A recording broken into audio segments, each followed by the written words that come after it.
said right before we went live, you said, you know what? It's starting to it's starting to change out there.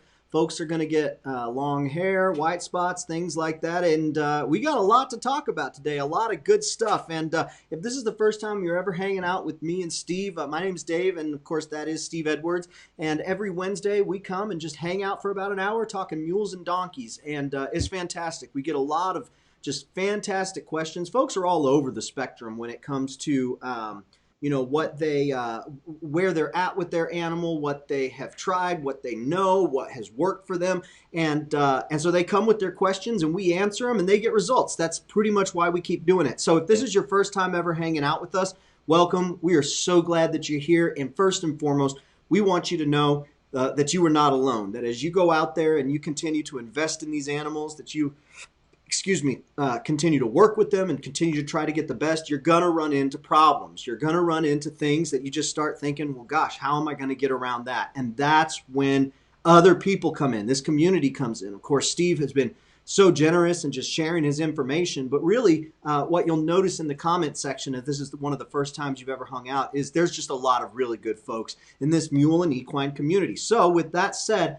the first thing that we ask you to do is that you just let us know that you are here and that you're watching, whether this is your first time or I don't think we've done 100, but we're approaching a lot. So if this is your first time or if this is your a lot time, go ahead, leave your comment or name in the comment section along with where you're watching from. We just want to know that you're here, say hi to you, and let you know that we're glad to spend some time with you. The second thing is that you ask a question.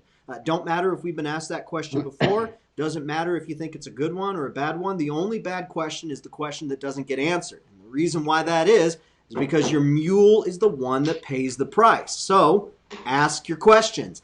The third thing that we ask, if you're over on Facebook, of course, we broadcast on Facebook and YouTube. If you're over on Facebook, we want you to go ahead and share the broadcast. If you appreciate it, if you like what we're doing, if you want us to keep doing it, if you think other people will appreciate coming and hanging out with us, just click that little share button. That is by far the best thing you could do just to let us know that you appreciate it. So how about it, Steve? Should we say hello to a few of the folks who are hanging out with us right now?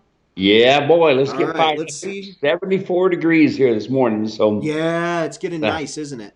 Yeah, it's nice. Let's see here. We got Mike watching. He says, Steve, please call me. I'm having a mule problem. You know what, folks? That is a great point. Always feel free to give Steve a call at muleranch.com. You'll find his phone number. Give him a call. If he doesn't answer, leave a message. He'll call you right back. Eileen is watching from sunshiny 80 degrees in Nebraska. Doug is watching from Vernal, Utah. Let's see, David Pengelly just joined us over on YouTube. We got Richard from Texas. We got Jay from Kansas. We've got Kate from Queensland, Australia. Steve, I'm getting the cowbell, and we're going to ring it. Every time someone goes international, we ring the cowbell. Carlos over here, he's ordering it for me right now. Right, Carlos? I got one here. Carlos is, well, we'll get our own. That way, you ring yours and we'll ring ours. Paris is watching, and Jess is on board with it too. Paris is watching from Atlanta, says, love your broadcast. I learn something new each time. Steve, talk to us real quick before we get into the question about what folks are going to start noticing with their animals now that it's getting cooler out, now that summer season is over. Tell us what we're going to start seeing. Well, we're going to start seeing where we made mistakes. And what that amounts to is that mistake is called white hairs. And those white hairs are very, very prevalent, especially on hot, sultry days. And it's not really a bad mistake to have white hairs. No big deal, really. It really isn't. But where we see the mistakes is when we see the white hairs up where they shouldn't be. And that is up by the scapula, in that area in through there, because that means the front cinch was too tight. I just got a text from a lady, a friend of mine, and one of the mule riders. She said, "Hey, starting to see white hairs." Well, the white hairs were good because they were long white hairs. They'll go away. It was one of them hot, sultry days. But where you don't want to see them is up in the front, and that's because we're getting rid of our summer hair, and now we're starting to get our winter hair. And you'll start seeing some hair changes, especially if you've got a paint mule or a paint or a double dabble gray, something like that. That's usually the ones that have the pigments that change the quickest. But anyway, it's that time of the year. We got to start thinking about hunting season too. That's right. So don't get alarmed. Just get smart about what you do. Make sure that it's in an okay place, and make sure that those cinches are properly adjusted, that saddle is in the right place, that you're using a saddle with Steve's bars on them. Just because it says mule saddle doesn't mean that they are the correct saddle bars. And really, the only way you can know, from what I understand, Steve, from what I've learned from you, the only way you can know if the bars are correct and structured for the mule and the donkey bone structure themselves is to rip everything off and take a look at it. And of course, you don't want to do that because then you don't got a saddle. So make sure that you get one of Steve's saddles there, because you know that it's going to have the proper fit. We've got Karen watching from California, and back over on YouTube, we've got Sid from Fancy Gap, Virginia. Wonderful program. Thank you, Steve. So Sid, we are grateful and glad to have you here. Let's go with our first question. This one came from Mary. Mary sent in on Facebook. She says, see, look, folks are calling you right now. Got a phone call already. How about that? That's probably Mike right there. Mary, suggestions for exercises to get a mule to collect and turn smooth circles when she has a tendency to stiffen the neck and resist. Doing lots of outside leg. Closing door on outside rein. Light squeezes on the inside rein so she can't hang there. Using French, link, round, bit, snaffle, but she does great on trail. We're working with cones and my body position through turns. So there's a lot going on there. Why don't we go ahead and talk about that? What do you have to say there to Mary? Okay, so loping circles is a nice exercise. It's a good way to build up the muscle of the mule, especially in the hind quarter. And it's a good way to build up tendons and lungs as well. So loping circles, what we want to do is, say we have an arena area and we have a gate over to the left, and the mule would like to go through that gate. And so we're starting to lope our circle. We're in a right lead, and we're going in my right lead, and all of a sudden we're coming around that gate, and the mule goes through his shoulder and wants to go toward that gate. Well, what we do is we pick up on our reins, right and left. We bump them right and left. We bump them with our left leg, because that's where the gate is, and we take them straight across. So we make the gate uncomfortable. That's what we do. And then we go ahead and we start loping our circle again. Well, now the mule, instead of going through the shoulder at this one spot, now it's doing it a little bit later, say maybe 20 foot later. Okay, do the same thing. Right, left with your hands. Pick up on your left leg, bump them, and then take them straight across. So each time we make that spot uncomfortable. What we don't want to do is continually hold on to them with our hands and continually having leg pressure. So we want to, lead departure is really important. So therefore we need to be able to turn on the forehand, turn on the hindquarters, and side pass, because a lead departure means this. The left lead goes out for the left, going in the left circle. The left front leg goes out, driving off the right rear leg. So that means the hind end has to come over, and then we pick up with our hands, and we add our right outside leg, and we go. And then we get centered in the reins. And as we're riding centered, we're being quiet. If we feel the mule fading out to the right or left, we go right, left, right, left. In other words, don't do that. We pick back up on it and let it go. What people tend to do is they tend to hold on to them. Don't do that. Let them make a mistake, correct it, and then go on. So why do you want to do the right, left, right, left? Wouldn't it just make sense to, if you're riding, to just pull back? Well, that's what people tend to do, is they tend to pull back, and that just makes them stiff. So that pulls on both brains. So right, left, right, left. In other words, right brain, listen to me. Right brain, listen to me. Left brain, listen to me. Right brain, listen to me. That's what we want to do. And what people tend to do is the mule is now running through his left shoulder, so they pull on the right rein. Don't do that. Pick up on the left shoulder. Take the left shoulder away so that they have to go off to the right. But what people tend to do, again, pull on one rein. Well, that's just going to make him run that much more faster through the shoulder. Pick up on the same shoulder as he's running through. No, there you go. Good question. Good answer. Let's keep rolling along here. We got Mark Miller from Pennington Gap, Virginia watching. Mark, it's good to have you here. David watching from Kentucky, my family's home state out there in Paducah, Kentucky. David, we're glad that you're here. And let's see here. We've got Karen from California watching. So glad to have you all here hanging out with us, spending some time. Next question we got here. This one's about the mule riders Martingale, and this one is from Donna. She emailed this in. She says, how does the mule riders Martingale work? I have a 4-year-old 13-hand-high donkey. Had her since she was 6 months. Have done a lot of groundwork, starting to ride. She understands voice commands if she's listening. I'm using a rubber D-ring. Would the Martingale help me to communicate? I'm afraid she is going to figure it out that she doesn't have to stop. P.S. I love the trail light saddle. So what would you say there to Donna? First, how does it work? And then 2, is it a good idea for her 13 hand-high donkey at around, 4 years old? Yeah, absolutely. It's what I start everything in. Here's what we want to do, Dave. Everybody thinks they're being really nice by using a rubber snaffle or rubber ends on the ends, or they're using a smooth snaffle, when all that's going to do is teach them to brace. And little by little, these mules and these donkeys are picking up that bit and figuring it out.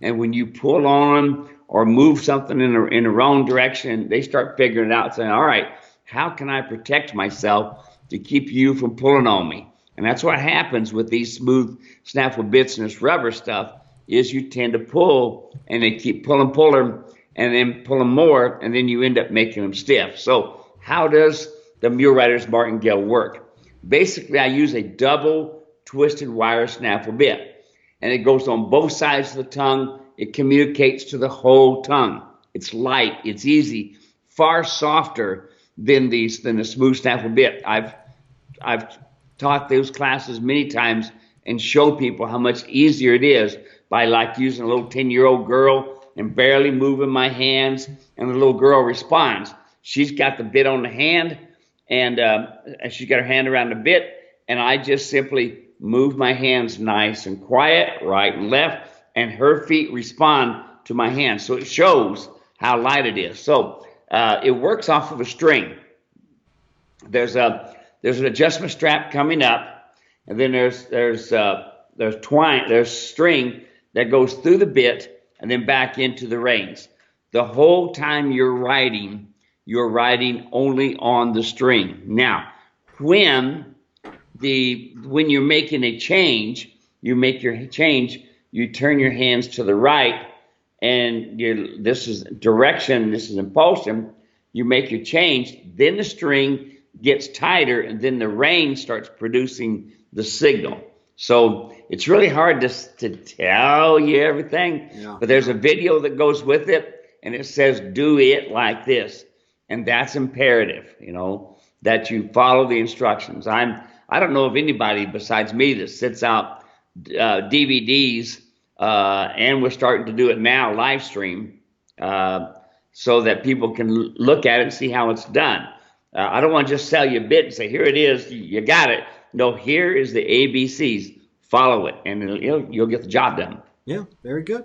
Awesome. I let Donna know that we answered that. I sent her a message, said, hey, watch today's live stream in 11 minutes. Steve talks about it. So Donna, hopefully that was helpful. Let us know if we can do any follow-up questions. The next one, this one comes from Nicole. She says, her and I have been messaging back and forth. She goes, hi, Dave. I have another question. I know that horse saddles won't fit my small John mule, but what about pack saddles? Are all pack saddles the same, or do we need to purchase one specifically for my mule? Yeah. Yes, you got to buy one specifically for the mule. There's a lot of pack saddles, and we've had all kinds of people over the past years send us pictures of their mule with the scapula damaged and this sort of thing from pack saddles. Even though we got a lot of pack saddles out there with a lot of ideas, they still don't have the thought of using the bone structure and coming up in the front to get away from the scapula. And so that's how I first designed my saddle. How I come about my riding saddle is what we did to design the pack saddle to work so that we could use it on all these different mules. And then we started figuring, okay, now if we got the bars off of that pack saddle, working so good, then let's go ahead and use those bars on my riding saddle, and then that's how it went on from there. Yeah, and what folks will see is if they show up to one of your clinics, particularly one out here in Arizona at your ranch when you host a public clinic. Steve actually comes with his saddle bars, and the saddle bars are very reminiscent to the bars that you'll see on the pack saddle there. So pack saddle bars, you'll see they float out like this, and then you'll see the bars on his saddle when he shows you. They have the same curvature there to accommodate, the way God made these mules and donkeys, and they are different. Yep. You cannot interchange the word horse with the word mule. You can't be talking about a mule 1 minute and then say horse and still be talking about the mule. They're completely different, and all I know is the mule, but what I've learned about the horse, I just think, well, that's completely different. That's completely different than the mule or the donkey. So they are different. Wanted to say, if this is your first time ever hanging out with us, welcome. My name's Dave. This is Steve. We come and hang out every Wednesday for about an hour just to talk mules and donkeys. Steve has been working with these animals the better part of, 4 decades, close to, I think it was. Yeah, something like that. And so one of the things Steve had told me a long time ago was, hey, I want to get the information out there. A lot of people gave me the information, and I remember it from stories. They weren't able to tell as many people, so I want to get it out there and make sure that as many people get their hands on this information as possible. That's why if you go and check out our YouTube channel, Queen Valley Mule Ranch on YouTube, you will see just a large number of videos up there, absolutely free, showing you how to do this, that, and everything else. And it really works. It really, really works. We continue to get messages from folks saying, hey, I'm doing what I saw in the video. I'm doing what you told me to do, and we're getting results. So if this is your first time hanging out, welcome. We're just delighted to invite you in. There's really 3 things we want you to know. Number 1, please just share your name and where you're watching from in the comment section. This is not something that Steve and I do on our own. We can do this anytime. We can, go anywhere and just chat back and forth. But we choose to do it online because of y'all. And so if you are watching, please just let us know that you're here. Put your name and where you're watching from in the comment section. We want to acknowledge you and welcome you by name to today's show. Number 2 is if you have a question, ask it. Any and every question, as long as it has to do with the equine, we are happy. We get occasionally we get just a straight up horse question, and Steve is a cowboy, so he knows the horse too, and we're always happy to answer those questions. And then number 3, if you're watching on Facebook, just click the share button and let folks know what you appreciate most about this. So we've got Jana from Wyoming watching. Hey, Yolanda Jana is here, so international again. Yolanda says, what bothers me is that I hear so many people have so many problems with their mules. What I miss here is the basic of all basics when it comes to mule. The basic of all basics. What is the basic of all basics when it comes to mules, Yolanda?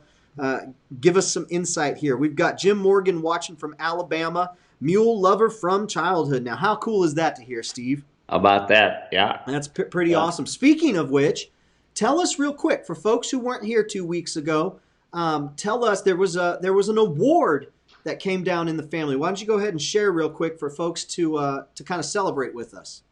Oh, yeah. This is awesome. I tell you what, my granddaughter Natalie over in Missouri, she's riding a mule in a horse show, and she won the horse show riding her mule. And I think she got like 2nd place in halter class too, but she beat about 10 or 12 horses, which was fantastic for her. I mean, she's only 16. We're talking 16. And she, by golly, I'm proud of her. She did really good. Yeah, it was real fun to kind of share that. And she came on a little bit later in the broadcast and was making some comments. But folks were real kind, real generous in the comments, just saying, hey, we got a proud granddad there. And yeah, definitely. All right, let's keep going here. Next question we got. This one is all about trailer loading. Get a lot of questions about trailer. And this one comes from Kate, Australia. My donkey is 5 years old, very quiet. I trained him to be loaded onto a trailer on and off about 40 times over a period of 3 months. But when taken on a 60-mile ride in trailer, now he refuses to load again. He doesn't seem to be frightened. I'm just not sure what I'm doing wrong. Can you help? And thank you. Steve, everything was great until it wasn't. There's a lot of stress in those trailers, and the little guy was just he probably at one time got stressed out.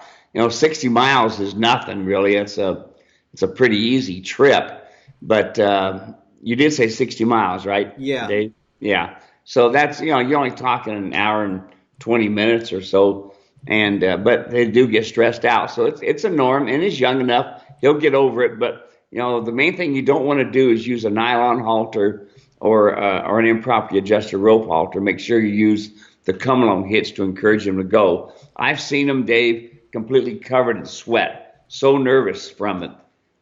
So like to open windows and this sort of thing, and get as much enjoyment as possible. But they usually, I don't think I've ever had one that hadn't got over it. They usually have done very well. So is that really all you can do to help comfort them a little bit, is just open up the window and make sure that they are physically comfortable in the trailer, not using a nylon halter? Is there anything else you can do to kind of ease them?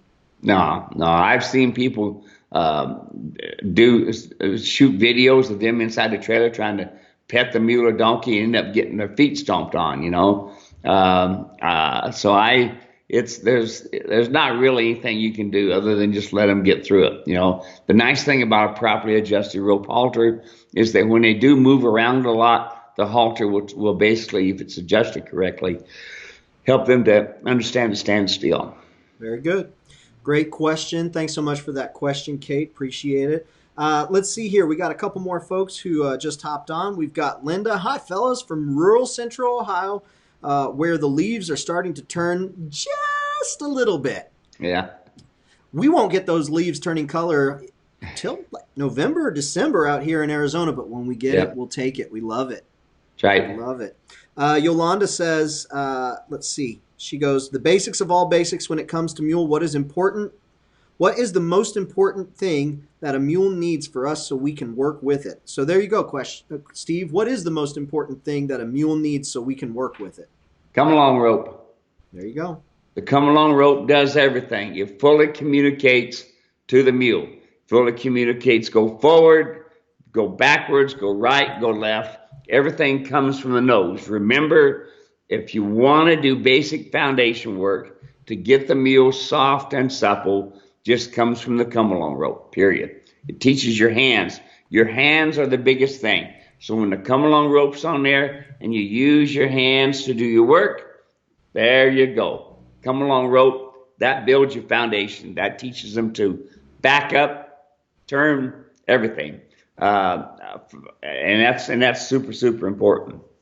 Very good. Hopping back over to YouTube, we've got, let's see here. We've got Nick says, I've been working with mules since 10 years old. That's awesome, Nick. Glad to hear it. Susan from Western Pennsylvania says, congrats to your granddaughter. Thank you, Susan. I know Steve appreciates that. Dale is watching. Dale Williamson is watching. Says, great info on the Mule Riders Martingale I just received. I can't wait to get home and put it to use. Dale, let us know how it's going. And if you have any problems, just give Steve a call. I know you guys have been back and forth. And the gal from Pennsylvania, who was that? That was Susan Henderson. Susan Henderson. Susan just emailed me information on the World Horse Show in Pennsylvania. And I've sent you some information on it. Did you get that on the email? I'll double check my email. I haven't looked at my email today, but I will. Yeah, actually, it was yesterday when I sent it. I sent you the information on it, and then I'm going to send it to Pennsylvania. And Susan was the one that is setting it up. So we'll see how it goes.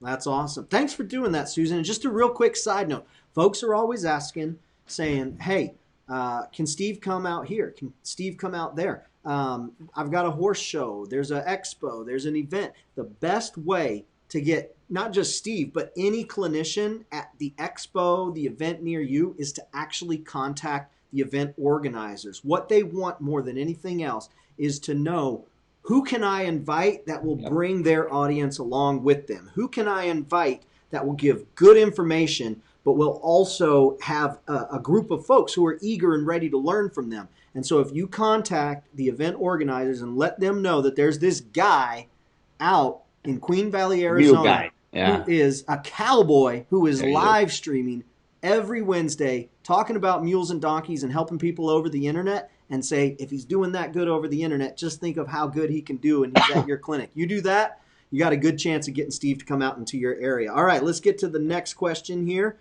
This is trust issues, and this is one that a lot of folks want to know about, the trust, right? They don't want to lose the trust of their animal. They don't want that animal to be storing up, vengeance, and then one day the mule gets even with them. Lyle says, Steve, I've been using the Martingale for a few weeks now on a pair of new mules to me, that seemed a bit on the less than broke side. The 8-year-old walks in like a champ now after about 5 sessions. Great flexions, nice and light on the reins when I am on him. As long as the Martingale is on, looks like a win here for this one. Love the attitude on the mule. We seem to be communicating well. That being said, the 5-year-old came with some trust issues that I've been slowly working out, and I'm getting there. In the Martingale walking, he's doing fine. Even when I kiss up on him, he comes and lowers after a few laps. When I get on him, he does great. His right plow reining, and his left is just okay. I think I'm sending wrong messages somehow. Sometimes when I am popping him to the left, he will flex his head around left, then take off to the right blind. I've seen this on other mules had some Amishmen on them, tying their head around. Get the impression that it's in the head. Am I doing something wrong, or is there another method I can try with the Martingale? Thanks, love the videos, always working, Lyle. What do you got to say there, Steve? Well, don't tie their head back. I mean, that's the old way, and it's fine for a horse. But remember, we were just talking about that. When you want to go to the left and they want to go to the right, don't keep pulling on the left rein. Take the right rein.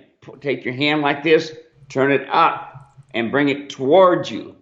Take that rein, take it towards you. That takes away the shoulder, and then you'll go the direction you want it to go, But I can also tell you this. In the very beginning, also go right, left, right, left. In other words, listen to me, then pick up that right shoulder, and then you'll go the direction you want to go. You also, the Surcingle work is the most important. The least amount of time riding is good. The more amount of Surcingle work is better, because they learn to get soft. They learn to break over, And one thing, folks, everybody needs to understand is I don't do lateral flexions. I don't disengage hindquarters. All that does is teach them to run through their shoulder. So, if you're doing the horse thing and you're trying to bend them around to the left and to the right to soften them up, all you're going to do is teach them to get strong in the neck muscle, and they'll run through their shoulder faster. There we go. We've talked about lateral flexions a few times, and it's good information for folks to have, because it's one of those things that, okay, well, I didn't know that. I thought we were supposed to do that. It's just kind of on the list. Next question here. This one comes from Kathy. Kathy says, I have a Hinny mule gelding, 10 years old. He has nice, quiet temperament. He's 48 inches at his withers. How much weight could he carry being ridden? I have a cart, I have a harness, but I prefer riding. Thanks. Well,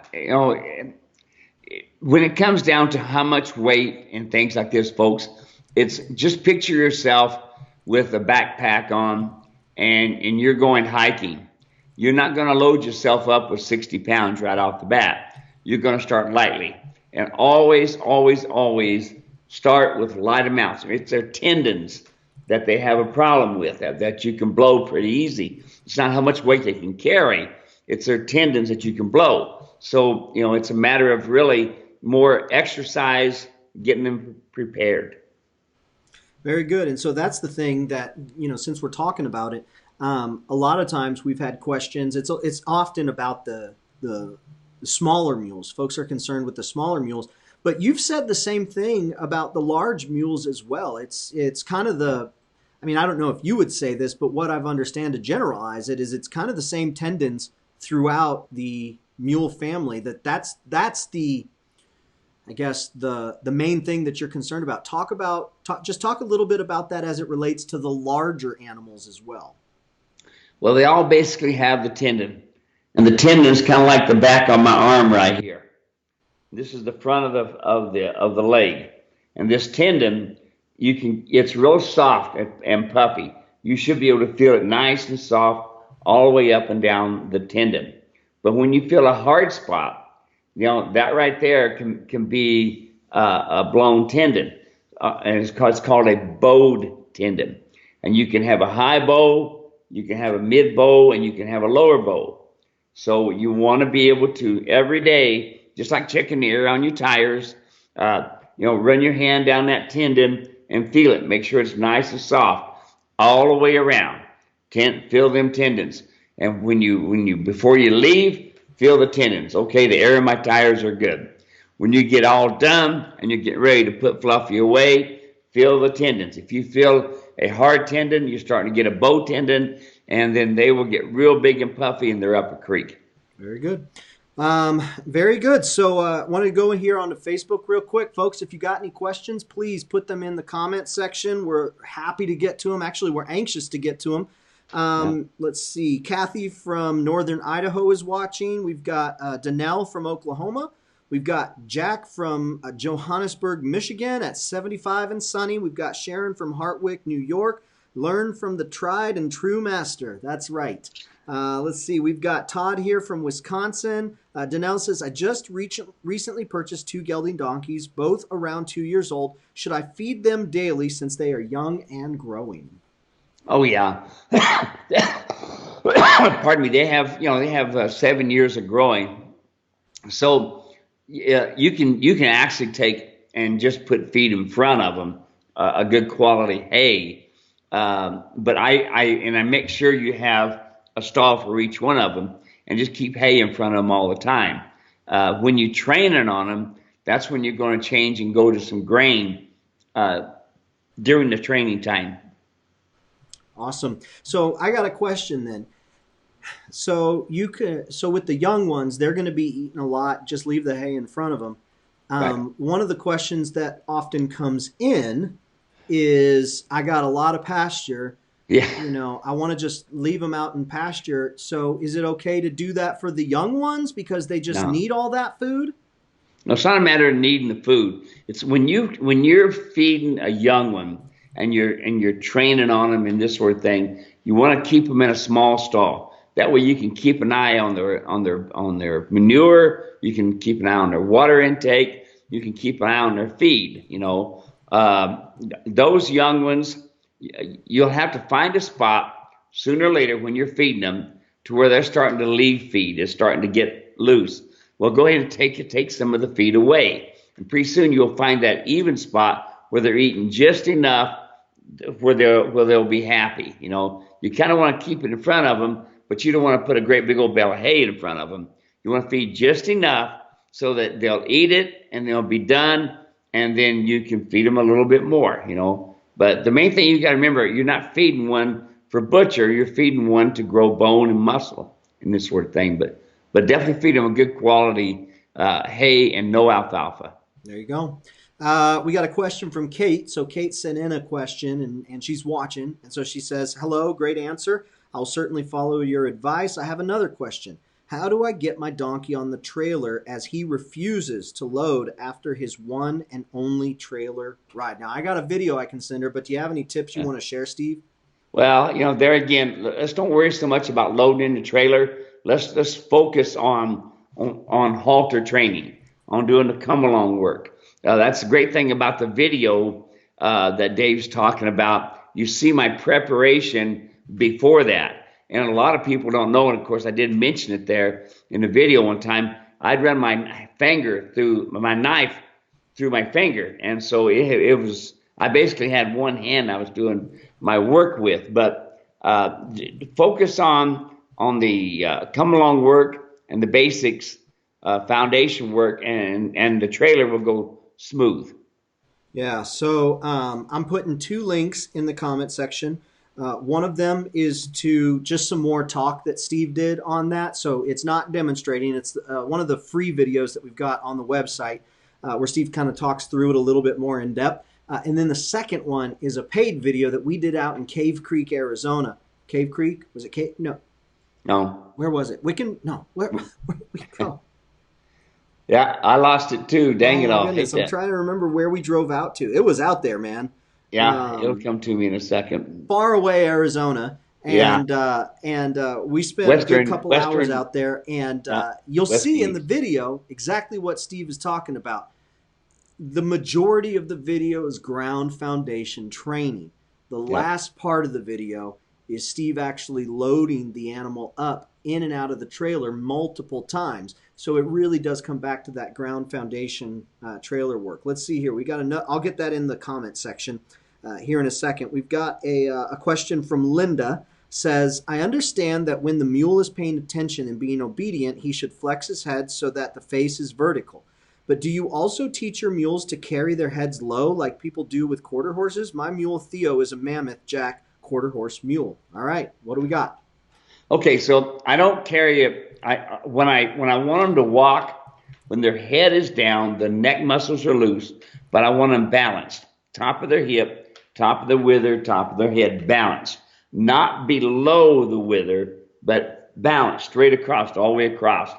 And lateral flexions, I don't do them. You know, I want the nose tipped when I go to turn the left or the right because I want the eye to be seeing the direction. You know, but no, I don't want to ride like people are doing peanut rolling. That's ridiculous what they're doing to the mules and quarter horses these days.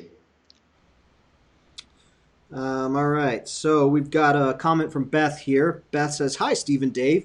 Just was thinking the other day about some advice you gave me when I asked how to keep my mule from crowding me when I entered his stall.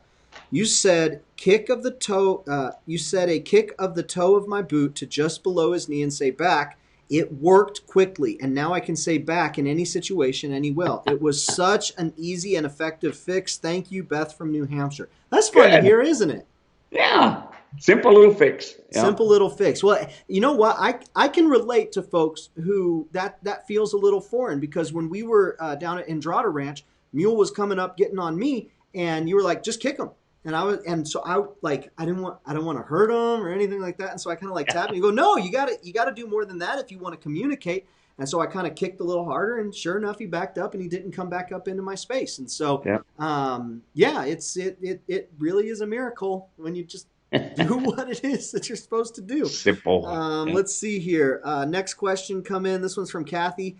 Thinking about getting a riding mule. I'm an experienced horse person. Knowing that mules are different, I'm wary of making the change. What can I look for in getting a first mule that would be safe? And I know that word safe there is never really safe, but as safe as you can be, Steve. Disposition, disposition, disposition. That's what you look for, folks. When you look at these animals, I don't care how much training, I don't care if they're 12 years old, I don't care anything about any of that. Disposition. Is this mule willing to spend time with you? Is the mule interested in you when you're doing the work? You know, when the the biggest problem that people make is they only focus on the riding aspects. Forget about the riding aspects. Let the other person pick up their feet, the other person put on the saddle, the other person do all the grooming, the other person ride in a 10-foot circle. But if you're going to go from a horse to a mule, be prepared. You'll wonder why you hadn't done that a long time ago, you know. That's for sure. But when you go to look for one, look for disposition. I put a comment there with a link to two different resources. One of them is an article talking about what you want to look for when you buy a mule. The other one is Steve's updated video that we did a couple years back. So Steve had a So You Want to Buy a Mule.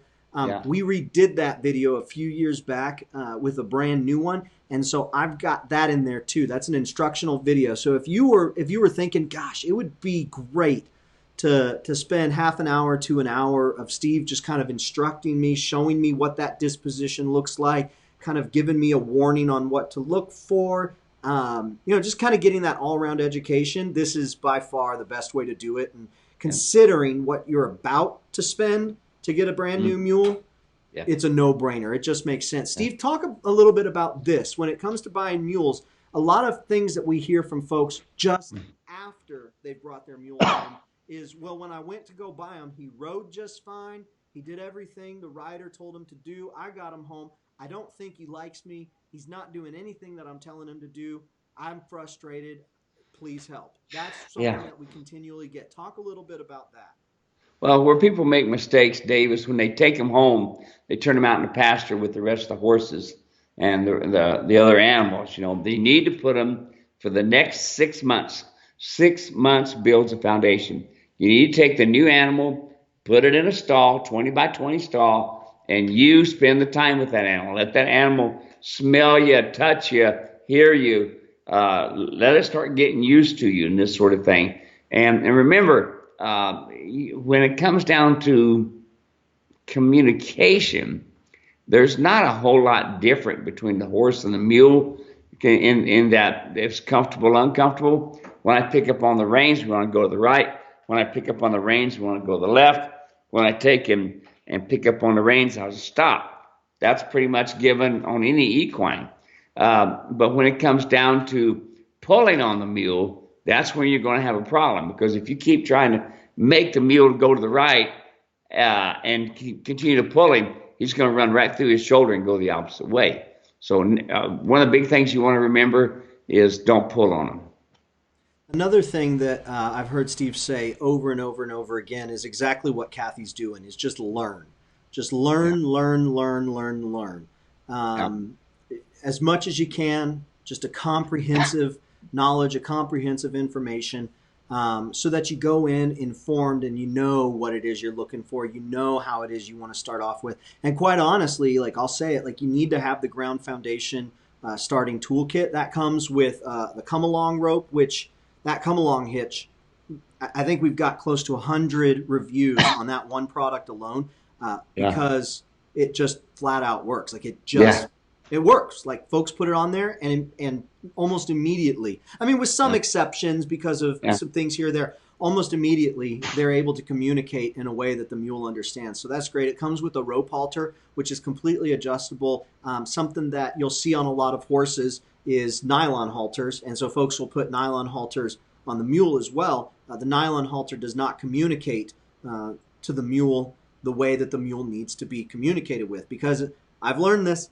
Steve, tell me if I'm saying it correctly. The part that the mule cares more about than anything else is his nose, correct? Nose, yes. There you go. So the nose and the rope halter communicates. Tell me how that, I mean, I can repeat it here, but go ahead and explain it.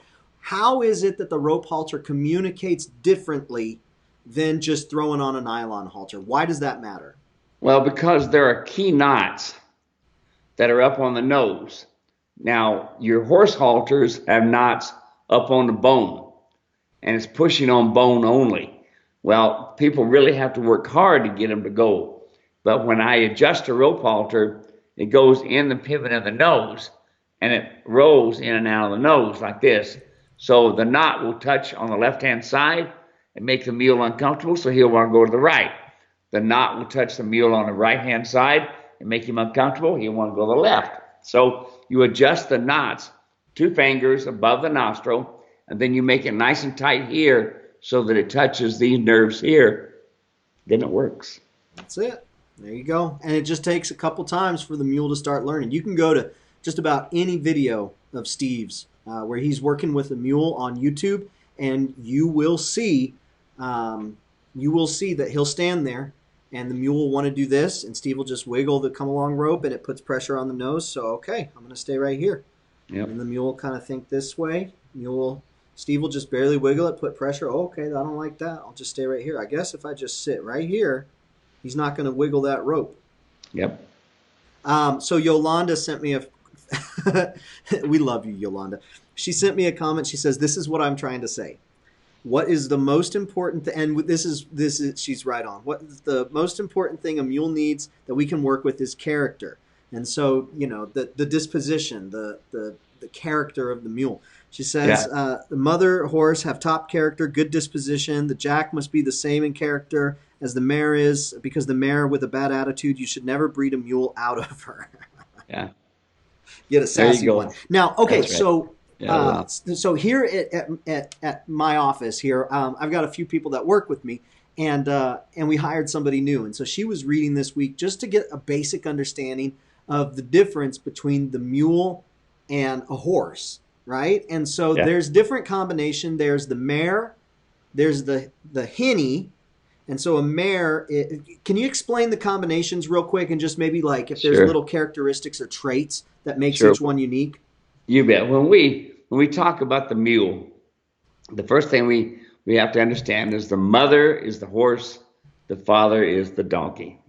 And there you have a mule. But when you have a Hinny mule, the only way you can tell it's a Hinny mule is do a DNA testing. It's not short ears, it's not small head, it's not anything to do with conformation, disposition. Has to do, the only way you can tell, period, is DNA. So that makes the father be the horse and the mother be the donkey, and that's how you end up with a Hinny. So you produce the Hinny mule, and I really haven't seen a whole lot of difference between the two training wise. Seemed like a couple Hinnies that I trained over the years didn't seem to be as strong. Maybe just happened to be their way of going, but uh, you know, I just breed the jack to the mare, and you'll work good. There we go. So just wanted to make sure I got in here. Rebecca is watching. Hello, Steve and Dave watching from North Carolina. We're so glad you're here, Rebecca. Folks, if you're just tuning in or you've been watching for a while and we haven't seen your name, we haven't heard where you're from, go ahead, put in the comment section, let us know that you're watching and spending a little bit of time. The rest of the show is 100% up to you guys. We've got all of our questions that came in. Those are all answered. So any additional questions that you have that maybe you were sitting on thinking, oh man, I don't want to ask too many questions. I don't want to take up someone else's time. Go ahead, throw them in there. So let us know that you're watching, where you're watching from. Ask whatever question you got, and then if you're watching on Facebook, just click the share button. Let folks know that you're watching. We've had so many just amazing questions come through. One of the things that we went ahead and did as a result of all these questions is we put together what we are calling the Mule Saddle Training Course. And so this is a free, I think it's 11 or 12 or 13 video course that Steve put together, and it's 100% free, and it walks you through everything that you need to know when it comes to riding. So you might think that the whole thing, is going to be, Steve up in the saddle, when in reality, nobody's up in the saddle. There is so much work that has to go into riding, has to go into saddle fitting before you ever get up on the animal. And so what I'm going to do here is I'm going to put a link in the comment section. If you don't have that yet, it's free. It's a great place to start if you're kind of starting to think of like, okay, ground foundation, check. Rope halter training, check. Got the come along hitch for tune-ups, check. I'm starting to look at, what saddle do I need? Rounding out my tack. Can I use a horse saddle? That's what I've got in my tack room. Can I just get away with one cinch? It answers all of that. And of course, no, you can't use a horse saddle, but it's important to know why. And two, no, you can't get away with one cinch, but there's a reason for it. So I'm going to put a link in the comment section. We got Foster hanging out with us. Foster says, Foster from Switzerland, Florida. Foster, we're glad you're here. Do you have any questions or anything that we can help you with?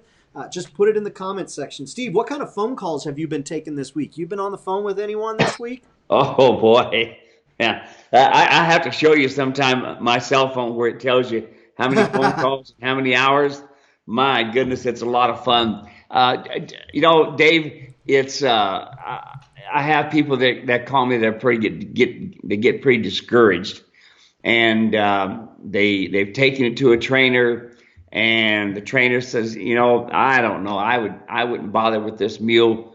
And then I'd ask the person, all right, tell me what's going on, And then I'd say, look, I want you to go do this and this for over the next 2 weeks, 4 to 6 hours a week, and then call me back. And it was funny, especially this one lady, man, she called me back. It worked. He's doing good. Yada, yada, we got Jana out there. I haven't talked to Jana recently, but last time I talked to her, she's doing really good with her mule. She says, I got my mule back. It's just simple things, David. This mule training, you don't have to be a professional to do it. You just got to have some patience and love your animal. And it'll go really good. Yeah, that's great. I put a link in the comment section where you can go get those free videos. It's a fantastic series. Go get it. Danelle has a question here and says, how do I measure correctly for a cinch to use with your Surcingle, Steve? So the Surcingle, we talked about it at the beginning, I think. Just remind us real quick what the Surcingle does, and then how do you measure for the correct cinch, or why do you even need a cinch, and how do you measure for it?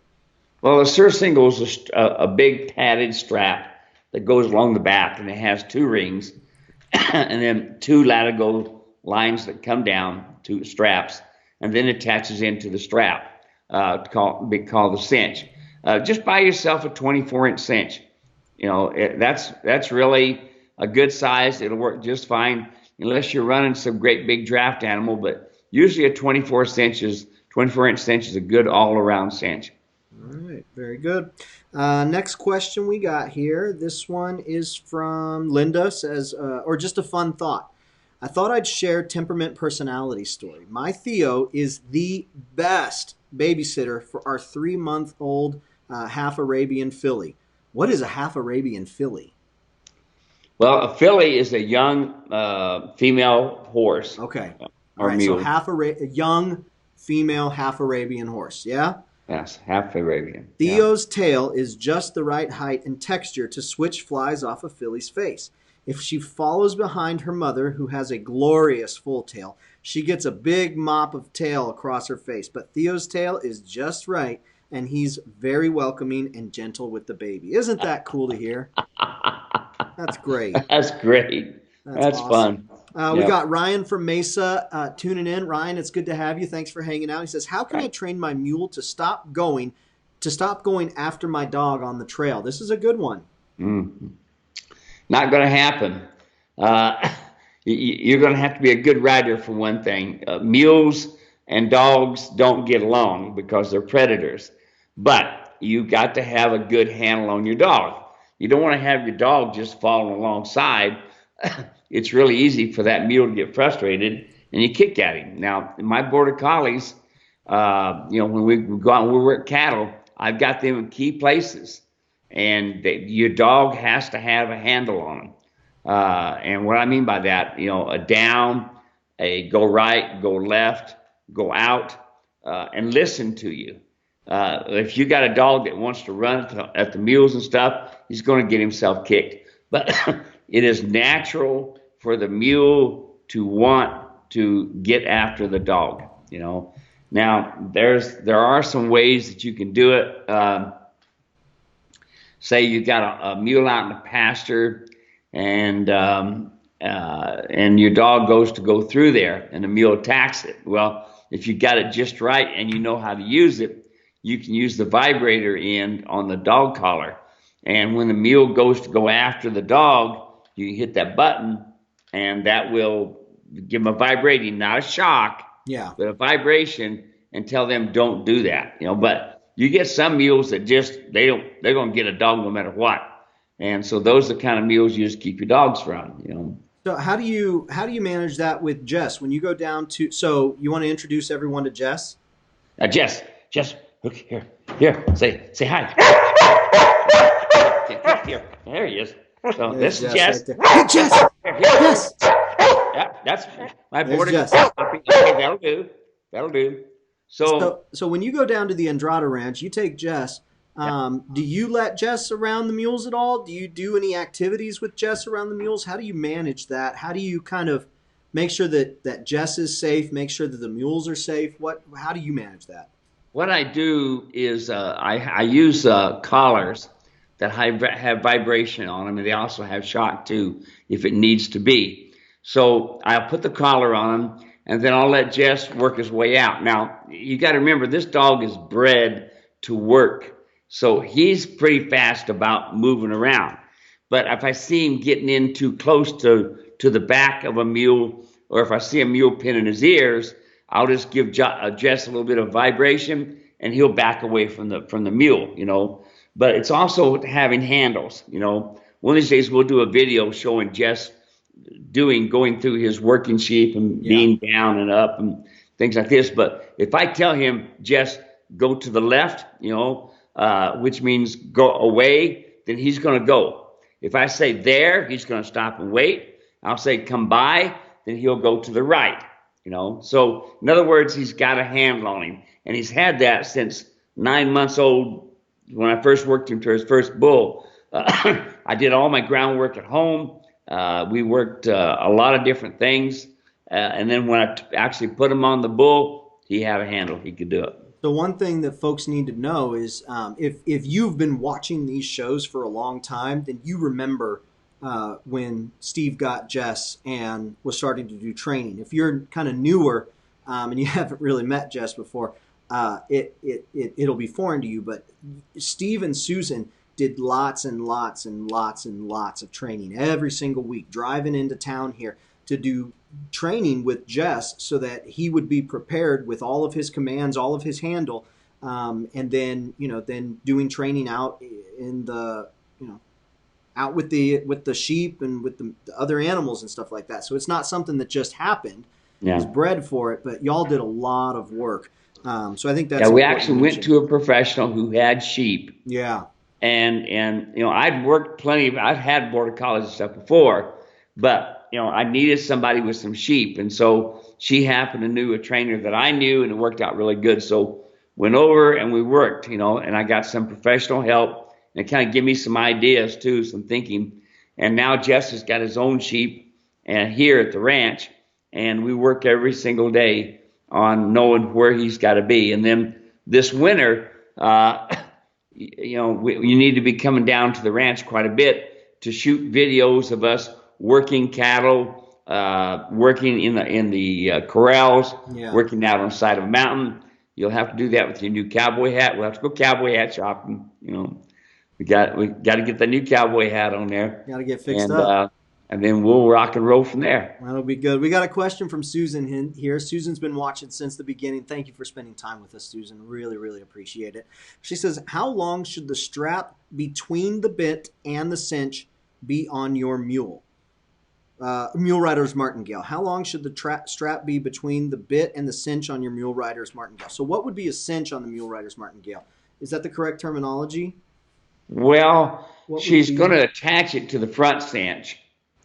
And then how long should that be then? Yeah. Well, that strap it's got an adjustment buckle on it, and then it's attached to the string which comes through the bit and around and down to it. So it I've got it's 2.5 foot long with a snap on one side and a buckle in the center, and you adjust it accordingly. And then so real quick, what would the accordingly be? So is it just until the mule's face is on the vertical? No, what we don't want to do is make them get their face on the vertical. Okay.